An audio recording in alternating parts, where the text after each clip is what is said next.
Chefish is a space that I created for us by us. Most of my guests will be Black and brown professionals within the food world. Whether they cook, whether they're working front of the house, or they're on the promotion side, a butcher, a farmer, a doula, we're going to be bringing them all to you. Okay, so for everybody tuned in, I like to call my audience Chefies. So welcome, Chefies. Today I'm going to be interviewing Chef Claudia Diawara. And Chef Claudia has been in the industry for 10 years. She's actually a private chef and a caterer, owning her own company, The Green Lab Kitchen. Chef Claudia was actually born in Sri Lanka. So we got some international game going on over here, and we will definitely dive deeper into that. Ultimately, Chef Claudia was actually adopted and ultimately raised in Zurich, Switzerland. So again, we got some international game going on. I know not too many of y'all have been to Zurich, Switzerland, but if you have, then you'll know about some things that she's going to tell us about.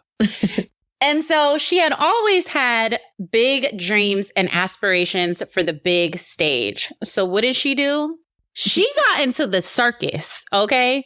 So she started out as a contortionist, a very, very well-known contortionist. And then from there, she was a TV personality, a radio host, and a singer, okay? And then somehow, when she got into food, she started out in the front of the house.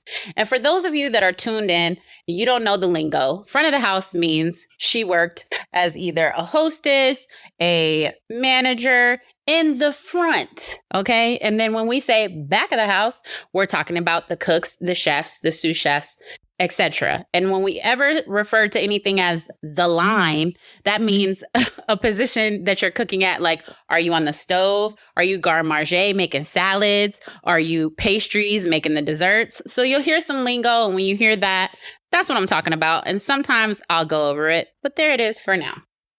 So again, she started out in front of the house after being like this superstar in Zurich, okay? Well, how she found herself into the kitchen, I don't know. She's definitely going to tell us. But ultimately, she decided that her real passion was cooking in the kitchen.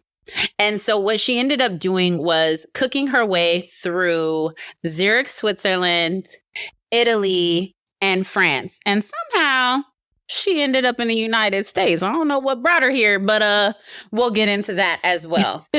So like I said, she's been in the game for over 10 years. And 20. Correct me if I'm wrong. Okay, 10, 20. That's a big difference, because I've been in the game 20 years. And if you say 10 to me, 10 is not 20. 20 is longer. So, okay, 2 decades in the game. 2 decades in the game right here. And she done lived like 3-4 lives. Are y'all keeping up with this? So I don't know if you're excited to hear what's been going on with her, but I am extremely excited. And so welcome to Chefish, Chef Claudia D. Thank you for having me. I'm so excited that you're here. I know that I gave a brief introduction on who you were. Yeah. But before I allow you to tell me who you are and how you got here, I just wanted to give y'all a little update on how we know each other. And it's because of social media. Okay. We've actually been following each other on the gram for a few years now. And we have a mutual friend in common. She looks at it as one of her best guy friends. And he's one of my good guy friends. And his name is Chef Terrence Williams, an exceptional chef. I think he's in North Carolina now, but in the days that we met each other, he was in Miami, Florida. So that's how we know each other, if y'all were wondering. She ain't no stranger over here. No. So tell us more about yourself and how you got here.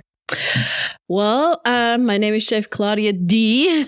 I'm from Zurich, Switzerland, and I got into chefing from the ground up, from front of the house to the back of the kitchen, working the line, working any shift that nobody wanted until I'm where I'm at today. So what kind of food did you actually start out cooking when you got in the kitchen? When I started cooking, I was cooking country club food. So everything sky high, old school, 20 years ago, it wasn't like tiny little potatoes. It was like mashed potato, gravy, sauce, steak. You know, the plates were high and a lot of food on it. Country club. So you were working with old money. Old money. Old money. Old money food. The rich whites.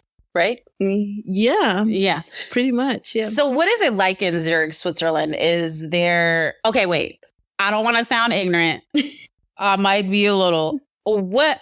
Okay. So you were from Sri Lanka, right? Correct. And so what is your nationality, your background? Because you're melanated, but does that mean you're Black or what is it? Well, I actually thought I was Black. And I did this ancestry test and I came back all Asian. So Sri Lanka is actually part of Asia, but not a lot of people know. It's like a tiny island under India. So we Asian, but I'm hoping it has some Black in me. I think so. I would say so. So East Asian, right? Yeah, East Asian, South Indian. South Indian. So, you know. Okay. And then and when you were in Zurich, Switzerland, what is the population like there? Well, when I grew up, there was mainly only white people. So when I saw a Black person as a little kid, I was like, look, you know. So I didn't really see Black people growing up. That really only happened when I got to the States. So I got to New York. I was just sitting on the bench looking at Black people because I know that sounds super awkward, but I never seen it. I was totally fascinated. I didn't know that, you know? I mean, I didn't know people have fake hair, weaves until I was maybe 30 years old because who would tell me? I didn't not know that culture. I wasn't familiar with it because I grew up in an all white culture, if you want to talk about that. And it's just something different that I wasn't familiar with. So when you were adopted, how old were you? I was adopted with probably about 2 weeks old. Ooh. Yeah. Out the womb, out the gate. Yeah. Out the fresh out the gate. Yes. So was it a closed adoption? Do you know who your real parents are? Have you ever wanted to know? It was a closed adoption. Okay. Back in the 80s. Well, I'm old. They wouldn't say much about the kids and their parents. So it was just like, they came and adopted a kid, you know, a boy or a girl. My parents really wanted a girl. That's why they picked me. And yeah, I don't know anything really about my birth parents. I did go back to Sri Lanka once, but I couldn't find anything. I mean, back then they were just writing it on a paper. I don't even have a birth certificate, you know, so wow. It's basically impossible to know. Wow. So your adoptive parents, or are they white? Yeah, my parents are white. And what was that like growing up in a white household when you were clearly other? Well, honestly, I never felt that I was different. So I wasn't treated that way. My parents always were really mindful of that. They never hid anything from me.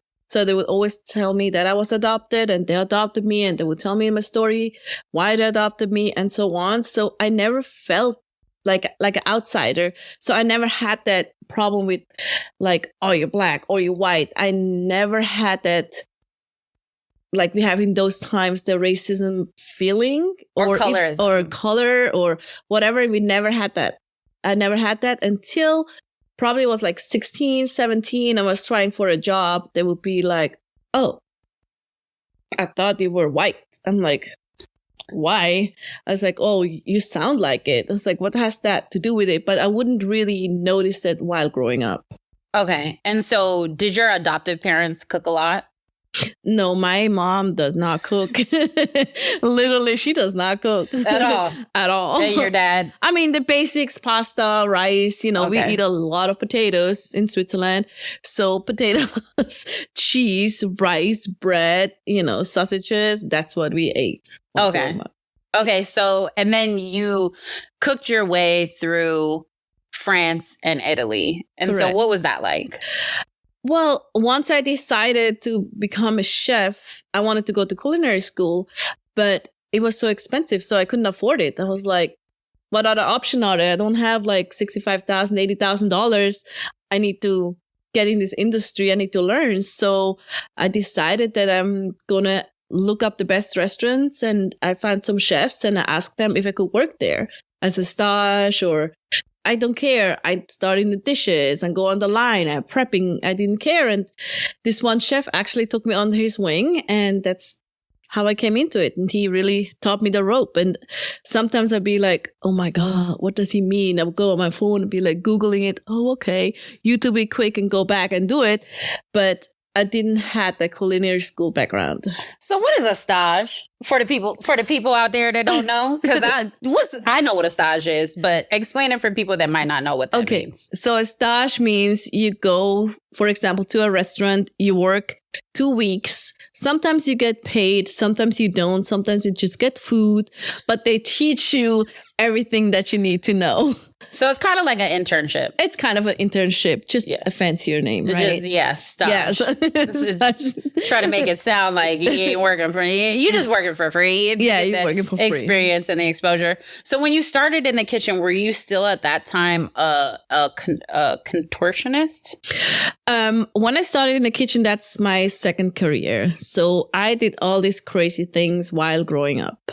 So when I was 14, I had my own TV show, which was only a small channel. It's called Video Gang. We just had random interviews with people on the streets asking really crazy stuff like, what's your favorite color? And why?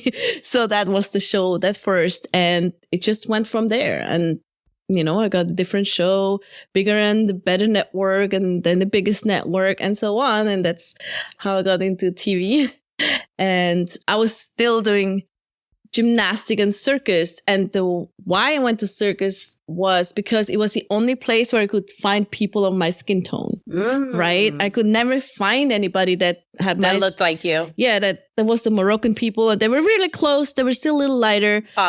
Olive, yeah. Mm-hmm. But there were also some Somalian people and Ethiopian people. And I was like, wow. And I think that's what made me want to go there. And that's how I went to the circus. And I asked the guy, how do I get here? And he's like, well, you have to be really good. I'm like, what do you mean? It's like, you have to learn this. And he showed me a contortionist girl. And I was like, oh, okay. Cool. How did I do that? I mean, back then we didn't have YouTube and all this other things. So I just thought, okay, it's gymnastics. So I told my mom I want to do gymnastics, and she put me in gymnastics, and I just practice. And that's how I got into contortion. Which is very random. I don't think I've ever met a contortionist, and I lived in Vegas for a while, baby, when they got Cirque du Soleil out the strip. And I never came in contact with a contortionist. So when I had read that, when I was reading up on you, doing my due diligence and figuring out your history, you know what I'm saying? Figuring out the game. I was like, a contortionist. So for people that don't understand what a contortionist is, you want to kind of just briefly explain what that is? Well, a contortionist is just somebody that is very flexible, all ways that nobody wants to bend and, touch the bottom with your head and stuff like that. So, I bet the guys like that. Yeah, the guys like that. I bet they like that. So you know how to put your feet behind your head, and you can basically fit your body into like weird spaces and weird shapes, right? Yeah, you probably could, but I never did that. It was more aesthetic, the kind of contortion that I did. So like the Cirque du Soleil type of. Yes, I was with Cirque for 3 years, so. Okay. Yeah. Yeah, because when I was reading about you, it just said Cirque. And I was like, is that Cirque du Soleil? And maybe they just made it short because it's in Zurich. So I was like, maybe it's the same thing, but we're being educated over here, folks. So then ultimately you started working in kitchens. Correct. So I had a really bad accident on a trampoline after having a party night and not paying attention. So I could still go back to Cirque, but it wasn't the same for me. I wasn't be viewed the same. And I was like, I don't want that. Don't play second fiddle to anybody, right? I want to be the best and the first and whatever, you name it.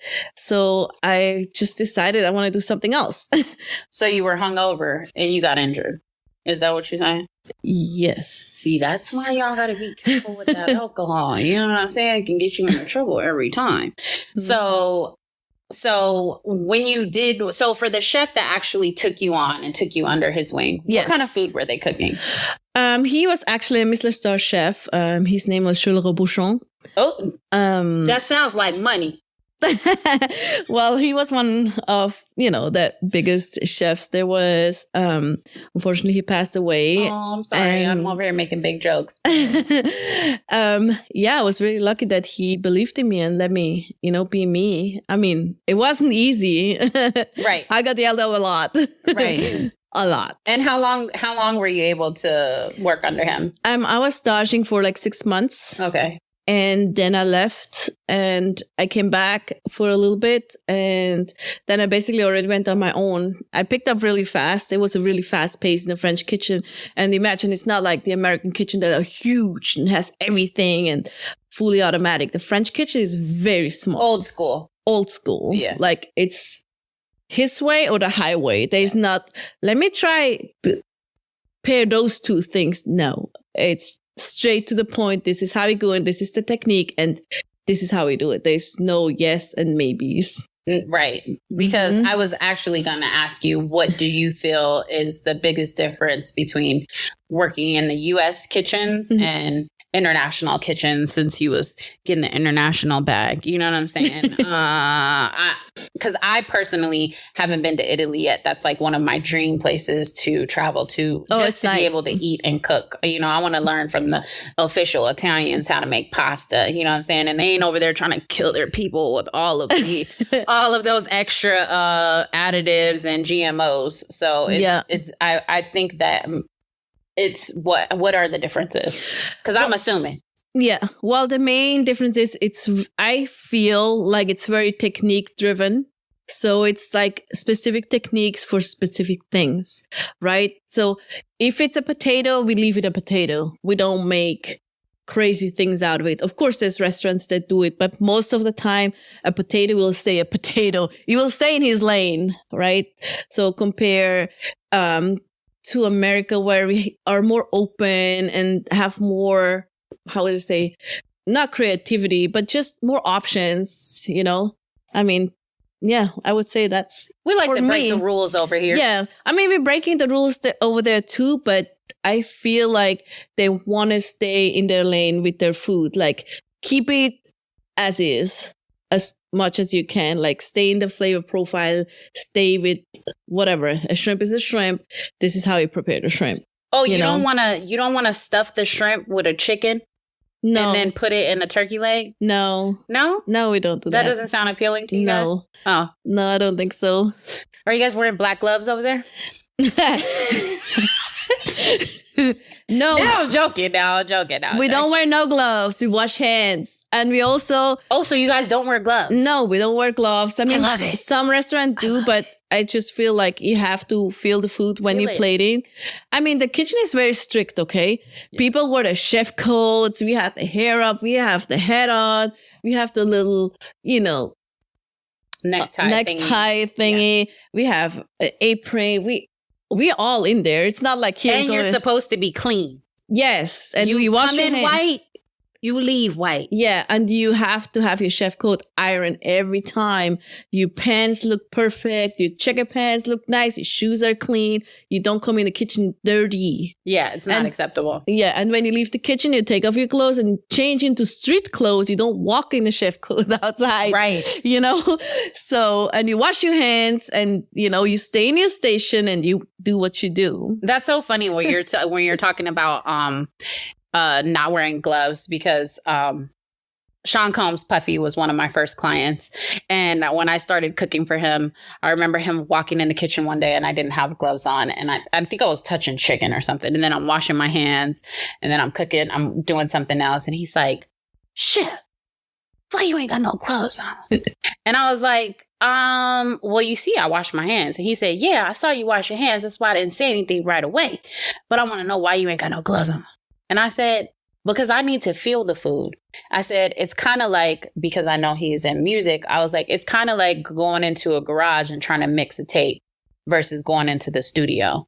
I was like, I want to feel it. And I was like, it's different. If you put something on it, it's going to come out different. And then I was like, or it's kind of like wearing a condom and not wearing a condom. He was like, I got it. I got the message. It's like, I got it. You ain't got to wear no gloves. Just make sure you always washing your hands. That's a funny little story. I don't know why that came to my mind, but I was like, hey, if not wearing gloves, sometimes I really don't like wearing gloves. I really do like I like to feel as I'm cooking. I do feel like it is kind of like wearing a condom. It does feel different, even though you should wear condoms. You should have safe sex, just like you should wear gloves in the kitchen. In America, the food is dirty. No, I'm just playing. Let me refocus, guys.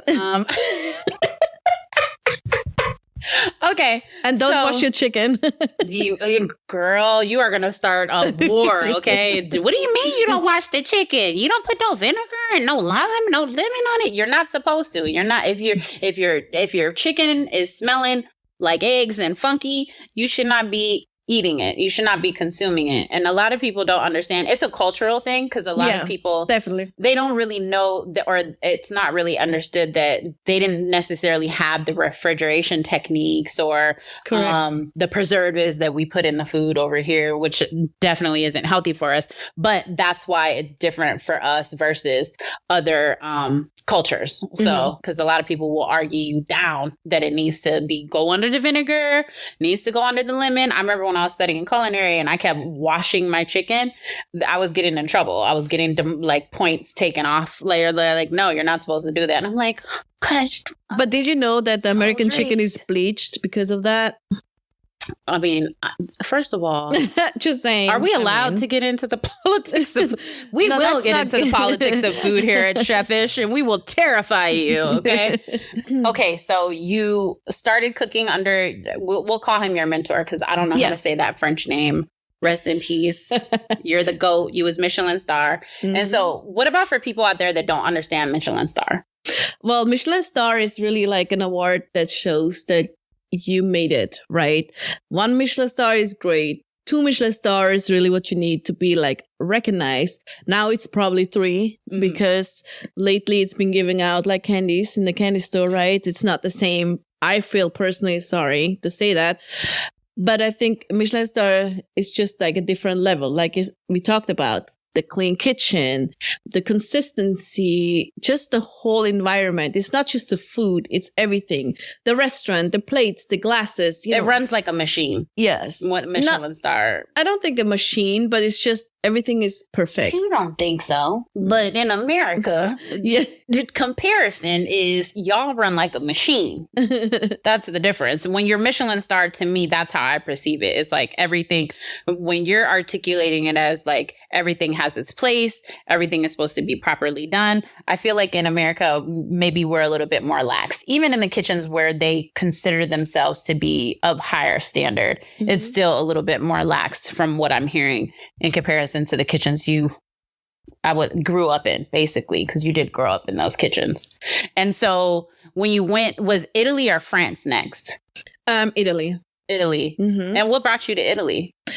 Well, I traveled a lot, even with the circ. And then personally, I traveled to Italy. So I was stuck in Italy. I was stuck in Milan. Well, a little bit outside. It's called Varese. It's like 20 minutes, whatever. Sounds like money. No, it's a small, tiny town. And then we moved to Brindisi, which is like all the way on the bottom of the hill of Italy. If you know, Italy is like a boot. Like a boot. And it's all the way on the hill. There was nothing to do. So I was like, what am I going to do there? I was like, well, duh. You in Italy, learn how to make pasta. So I went and learned how to make pasta. Like I was literally just making pasta from scratch and dough, pizza dough, cannolis, all those Italian things, which was great because I thought, everybody can make pasta. Yeah, everybody can make, a quick pasta. But if you really go into that culture of pasta, it's so organized. It's so precise that it's different. It tastes different. It's not just like, okay, I'm going to roll out the pasta. Here we go. Spaghetti. Whoop. No. Well, I don't use AP flour for my pasta. I get the 1-in-1 imported from Italy, just so you know. Yeah. So it's different, make all the ravioli, the gadollinis, everything really tiny. Well, because I kind of feel like in Italy, they're more relaxed. Versus America, we're like rush right now, right? Well, the Italian are very passionate people. So everything they do comes from their heart, right? Food, singing, sports, everything goes with their feelings. So they're very sensitive to anything that you do. So, the food has to be handled with love. It's cooked with love. It's la nonna, La nonna. La nonna, the grandma that is cooking, that's what everybody wants, the family feeling, the comfort. If you had the fish, they probably went and got it that day or something. Yes, in the the family. fish always comes fresh, like from the market. From the sea. Yeah, definitely. Yeah. So then from there, you went to France. From them, I went back to France, and then, this all happened. It was between France and the States, and back to Europe and back to the States. The home base was really always Miami at that time. Okay. And then went to Europe and came back. So your parents, is it a parent or is it your mom, adopted mom? Like what? How do My you, parents. Okay, so your parents. Did they have a little bit of money? Because y'all live in a whole bunch of different places. Like, what's the story? Were you like in the military or what? How did that go? I'm like, hold on, you ought to have a place in Miami. There's like none of these places cheap that you're talking about. Well, I grew up in Switzerland, so my parents, let's say they just, they're comfortable. They're comfortable. So they stayed there, but I left the house when I was 17. Okay, so when you got to Miami, or when you I guess pretty much started to stay in stateside, right? Yeah, stay on place. What was the turning point in your career to say like, okay, I'm gonna stick right here. This is what I'm gonna do. And then what were you doing when you originally kind of settled down a bit? Once I slowed down being in Miami, that's when I got my first private chef gig in America, which was fun. So we stayed in Miami for about 10 years before moved to Atlanta. Okay, and so your first private chef client, was this a celebrity? You don't have to say who it is. Yeah. If you don't want to. No, that's good. You can, but... Yeah, actually, my first private chef gig was a celebrity. He was a baseball player. Okay. He played for the Marlins. He just picked me up. Like most of the chefs, I started in meal prepping, right? Okay. And then after a year was like, that's not it. And I was meal prepping for so many athletes at that time. And then one picked me up, and that's how I really got into full-time private chefing. And baseball players pay good money. They pay good money. Yeah, yes. Now, we're talking about athletes and private chef pay. Baseball players pay good money because they're actually really on more of a strict regimen, and they're usually more in tune with their diet. I feel like basketball players and football players are kind of more lax unless they're injured or trying to gain weight or lose weight, but they're not Correct. as like baseball players to me are a little bit more serious about their diet. They also have a lot of practice and a lot of games, so they need to be in top shape and perform at 1,000% basically every day. You know, they can't slack. They slack next. Every sport is like that, but in baseball, I feel like they really have to watch every step they're doing for the whole career, just because there are so many people wanting to play that sport as well, and they have so many games, and they can get injured so fast. Right. And so you're saying that you kind of started out more meal prepping and for multiple athletes, we'll Correct. say. So did you ever work under a private chef or someone that actually taught you the ropes of the private chef side, or kind of showed you the ropes on how to negotiate your contracts or how much you should charge? Did anybody tell you or show you? Nobody showed me, but I came from the backside because I used to have a private chef. And okay. In one of her many lives, she used to have a chef. Okay, say that then. Say that. So how did I say that? I knew how much I wanted to pay, and I knew what I wanted when I had a chef. So I kind of knew what to expect and how to handle people, because I knew how I didn't want to get handled with the chef or whatever the chef did. So I just was taking that to the backside, coming from the front side. Okay. Mm-hmm. And I know we might not be able to say exactly how much you're making right now, but can you kind of tell me the range that you're at right now and the level of career you are, and then kind of like versus where you started out? Because I think that before we go there, I think that there's a big misconception in the meal prep space where people assume that it's supposed to be cheap.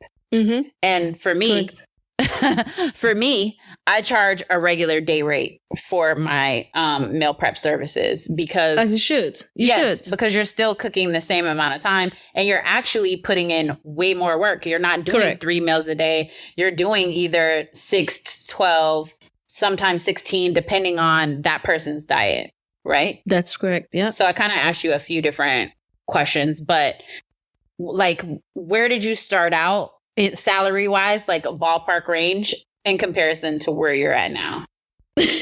Ballpark range. If you can share, you can make up a number somewhere around there. It's a lot. More than you think. No. Well, when I started meal prepping, like everybody, I didn't know the ropes. I didn't know the background. Like most people, I did it at home. I didn't know that you need a license. I didn't know that you need a commercial kitchen. I didn't know you need this, that, insurance, blah, blah, blah, blah, blah. I didn't know. So obviously I started out way too low priced. And once I had my space and all my licenses and all my insurances, No, but put a number. the price, because we're trying to educate people. Okay, so I started with $14.99 a meal because I didn't know any better, which, Sheesh. yeah, but most people do that. Actually, they go for $7.99 and $10 a meal, which is impossible. It's a no for me, dog. It's a big no. But that was like a long time ago. But either way, now, even if I'm meal prepping, I'm charging easy between $50 and $70 a plate. Mm-hmm. If I'm meal prepping, because I have to go to the store, I still have to do it in a commercial kitchen, I still need insurance, and I still need to make sure that you get the best ingredients and the best quality of food after you warm it up. So I'm not just going to give you whatever, you know what I mean? So that's why meal prepping for me just doesn't make sense anymore, personally.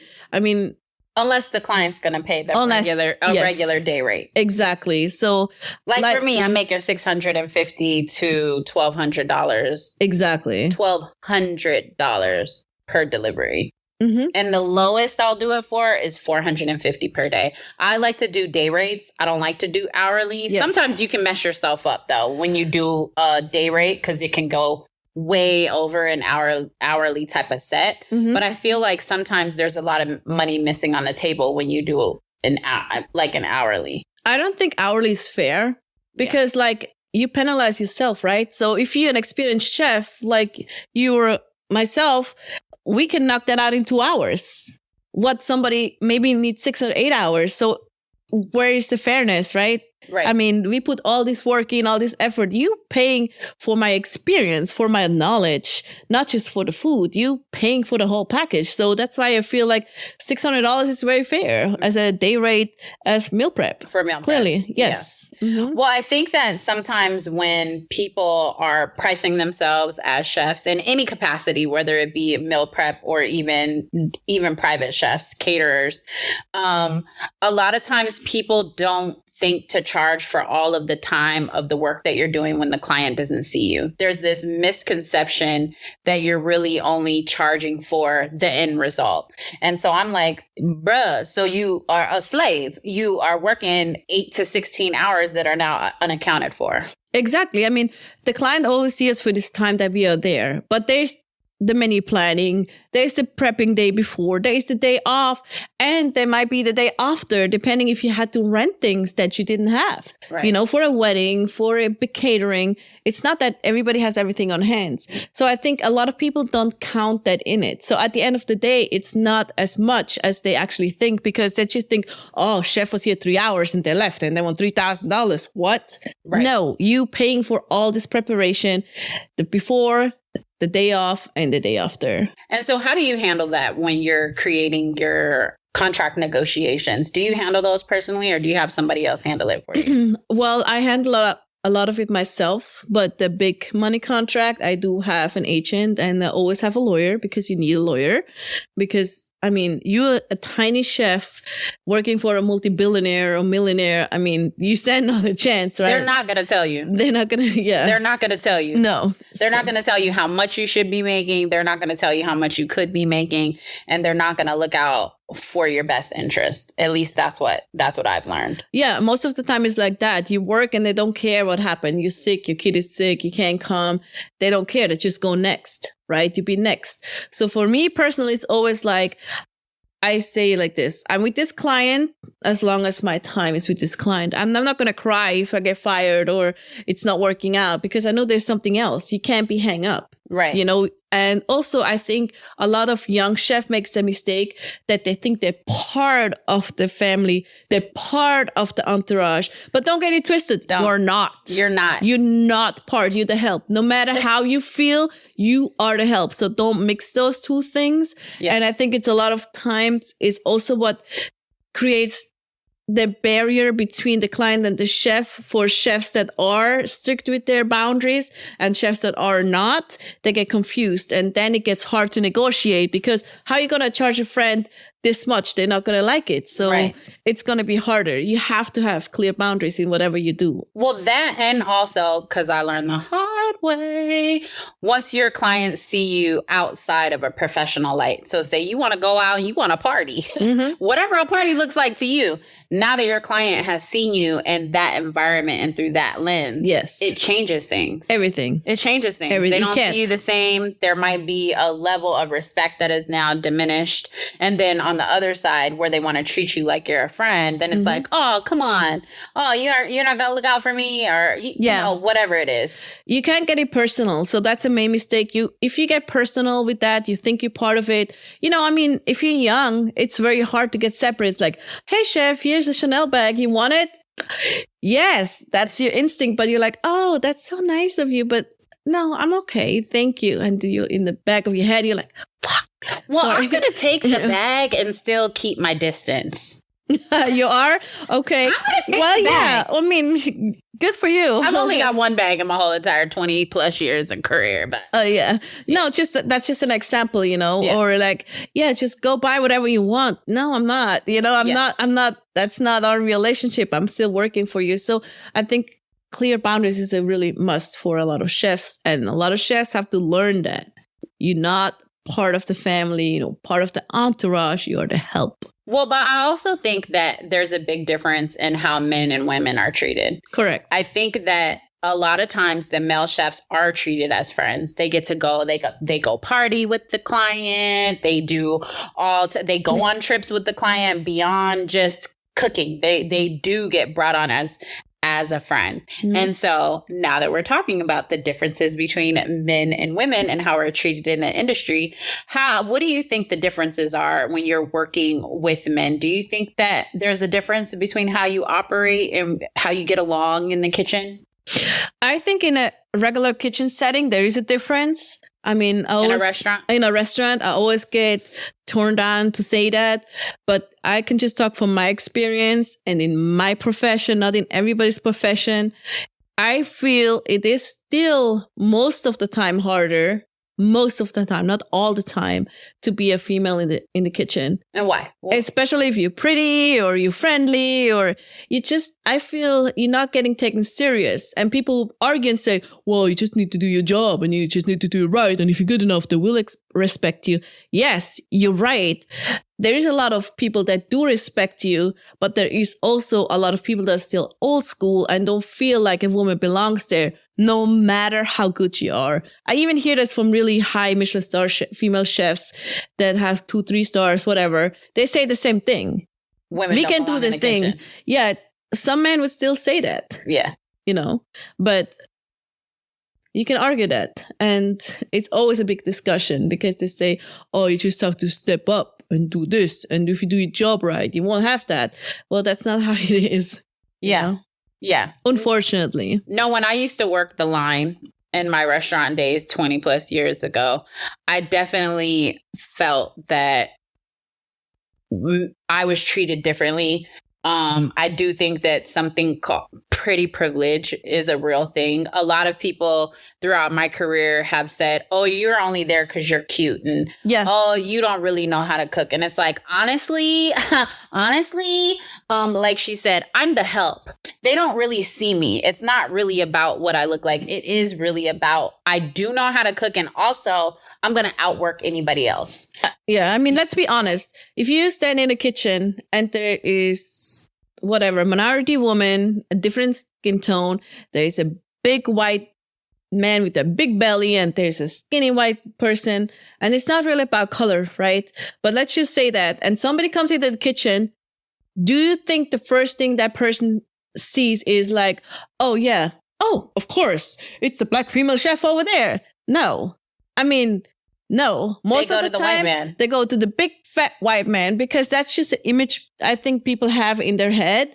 And I mean, it's not always like that, but I would say at least for 80% of the time, that's unfortunately what happens. The assumption is the man is in charge and the white man is in charge. And a lot of times these days, that's actually not the case. That's not the case. We are running stuff in the kitchen these days. And then I'm always like, how do they think that? Because who do they think taught these men how to cook? Their mom. Mom, grandma, auntie, right? Well, I think it's changing a lot now. So that's not that obvious anymore. You know, we do adapt. But I mean, 10 years ago, I'm sorry, it wasn't like that. At least not what I experienced. I mean, everybody's experience is different, but I did not experience that. I was running kitchens and they would always go to the white person. And you know, people say, whoa, maybe you don't look at the part. Yes, I am. I was just explaining this guy how to do things. So I wasn't standing around like the other guy that just brought out the trash. You know what I mean? So, right. And sometimes I'd be like, who's asking for chef, you know? And they're like, oh, chef is not here. And then they will come back the next day. It's like, is chef here? Yeah, I'm chef. What would you like? And they'd be like, okay. I saw you yesterday. Yeah, I saw you yesterday. Tell me you were the chef. Yes.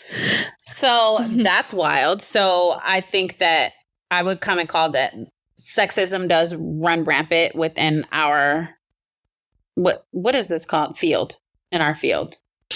Well, yeah, it used to, but I think now it's better. It does get better. What about when you have men working under you? Do they listen to you?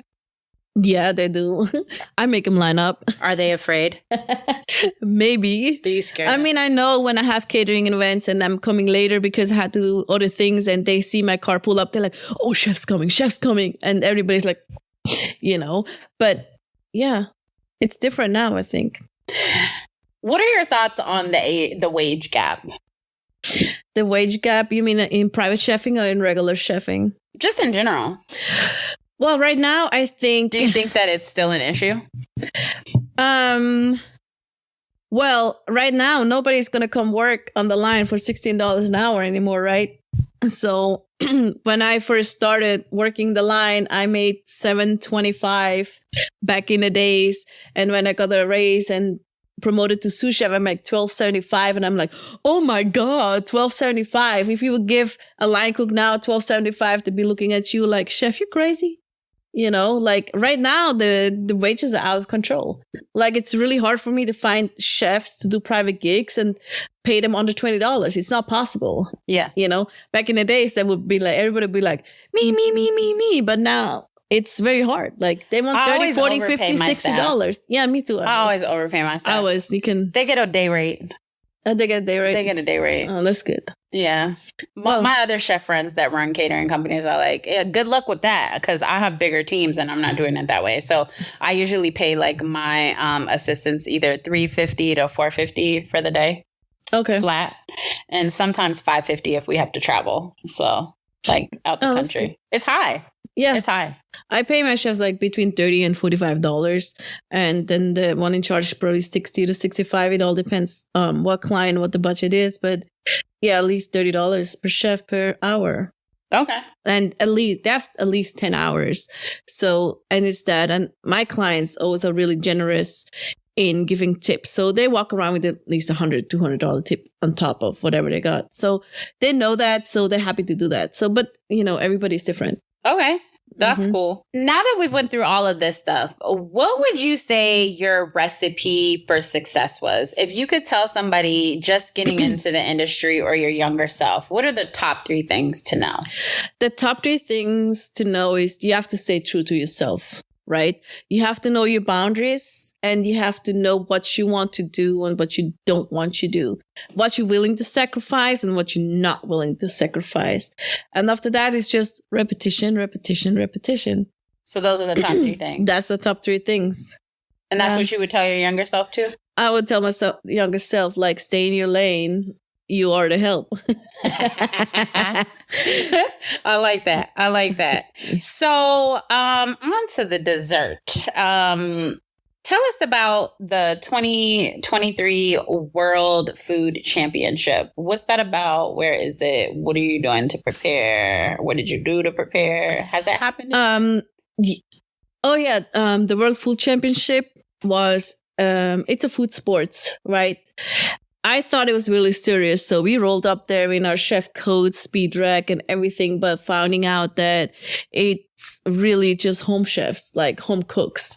So they looked at us like, huh? Like, why are you so serious? Why are you so serious? And we're like, and they're like, so, I mean, it was fun. It was not at all what we expected, what we thought it would be. So it was a good experience. I wouldn't call it World Food Championship, even though that's the name, but that's not what it is, in my opinion. I'm sorry. Okay. Well, the truth is the truth, and we love that on this side, okay? Okay. So I always love to ask chefs, what are you usually listening to in the kitchen when you're cooking?